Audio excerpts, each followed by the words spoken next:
Hello everyone, I am Adrian Dominic Samson, here to discuss patterns and isometries and how we can distinguish each type from one another. So, what is a pattern? A pattern is a regularity in the world, in human-made design or in abstract ideas. As such, the elements of a pattern repeat in a predictable manner. Additionally, a pattern is an element or a set of elements that is repeated in a piece of work or an associated set of works. Artists use patterns as decoration, as a technique of composition, or as an entire piece of artwork.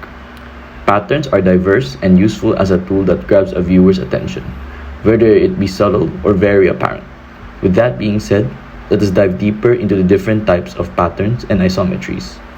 A translation in the plane is an isometry that moves every point in the plane in a fixed distance, in a fixed direction. From the picture seen, you could see that this is an example of a translation, as the pattern of the big diamond alternating to a small diamond is evident with a fixed distance and a fixed direction from left to right and upward and downward.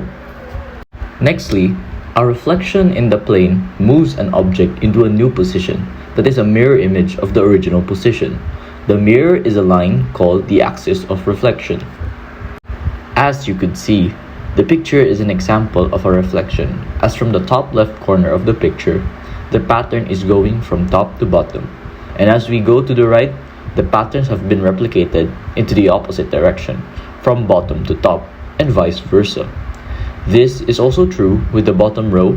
However, unlike the first row, it started its order from bottom to top, and the concept of moving an object into a new position that is a mirror image of the original position still applies in that row.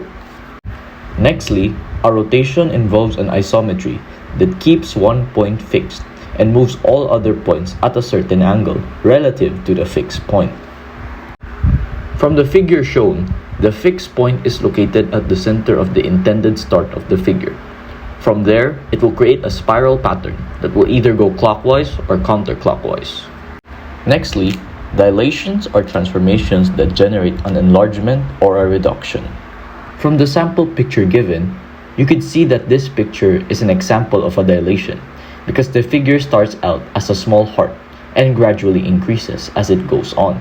Or it could be the other way around, wherein the heart starts out as massive and gradually shrinks to a small heart, which is also evident in the photo. Lastly, a glide reflection consists of a translation followed by a reflection. The axis of reflection must be parallel to the direction of the translation. From the example shown, you could see that this is an example of a glide reflection, in a sense that it is a translation due to the fact that it moves in a fixed distance in a fixed direction, from left to right, which is followed by a reflection as the figure initially faces downward, then alternates to its opposite facing upward, repeating until the pattern is complete, which makes it a glide reflection. I sincerely hope that you were able to distinguish each pattern and isometry from the video presentation for today. Again, thank you for listening and have a great day.